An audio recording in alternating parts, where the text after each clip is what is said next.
welcome back to Health Hacks. I'm Dr. Jenny. And I'm Tara. Today we're talking about a macronutrient that really deserves a standing ovation, and that is, drum roll please, protein! Yes, this episode is all about why protein becomes a total superhero after age 35, especially for weight loss, energy, hormones, and yes, hello menopause. So let's start simple. Protein is one of the three macronutrients, along with fat and carbs, those are the other two, and it's made of amino acids, which are the building blocks of protein, and these things build every cell in your body. Yeah, think muscles, hormones, enzymes, even your immune system, they all rely on protein to do their jobs. And after 35, especially for women, we start to naturally lose muscle mass every year unless we're actively doing something about it. And I just want to point out you're fighting to maintain at that point. Like, you can still look great and perform well and have good muscle density after 35, but you have to work at it. Yeah.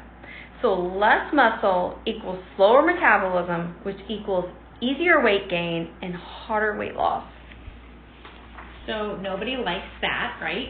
So protein helps preserve and build muscle, which keeps your metabolism humming along, your blood sugar stable, and your cravings in check. Okay, so why does protein become a bigger deal once we hit our mid-30s and beyond?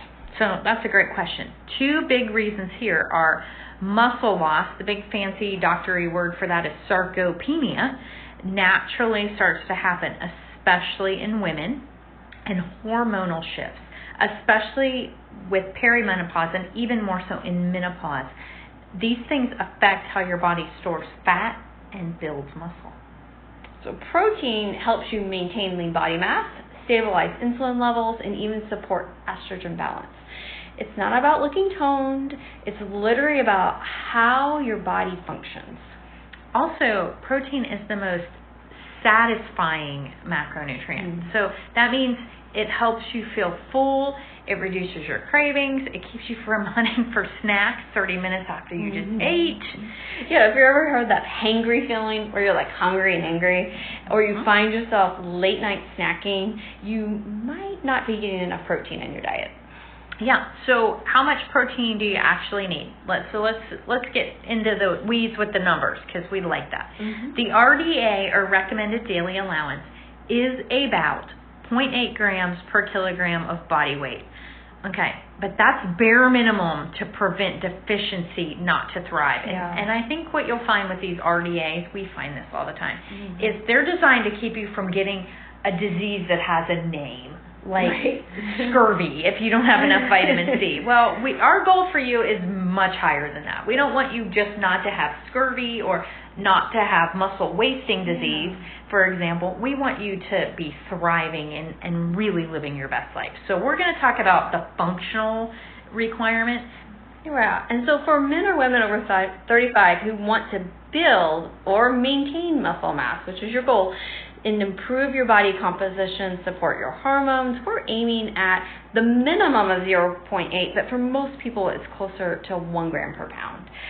And then for women, you want to be strategic in the types of proteins and the amounts at each meal, and this is an area we love to help and customize for our patients.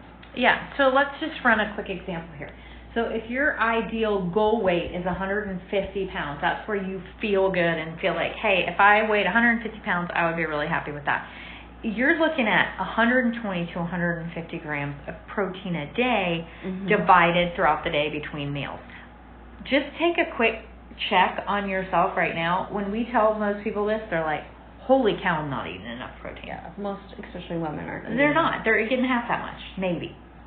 And it sounds like a lot at first, but once you get a hang of it, it's totally doable. And for some people, optimizing your protein intake through protein powders or supplements can be a helpful way to hit those targets. And we prefer to use food as our main source of protein the majority of the time, but some of our favorite supplements in helping meet those goals is one supplement that Dr. Jenny and I both utilized over the past year. I've been using it for a year to help reach these protein goals and to help with recovery post-workout. Yeah. So we really love the supplement called Perfect Amino. So sometimes that's helpful if you're not able to get in 120 grams of protein a day.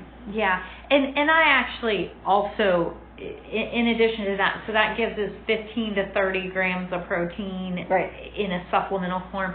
And then I also usually have to do a protein shake as well as at least 2 or 3 meals with a lot of protein. So, but let's talk about some more real life strategies, how you can get more protein without feeling like you're a bodybuilder.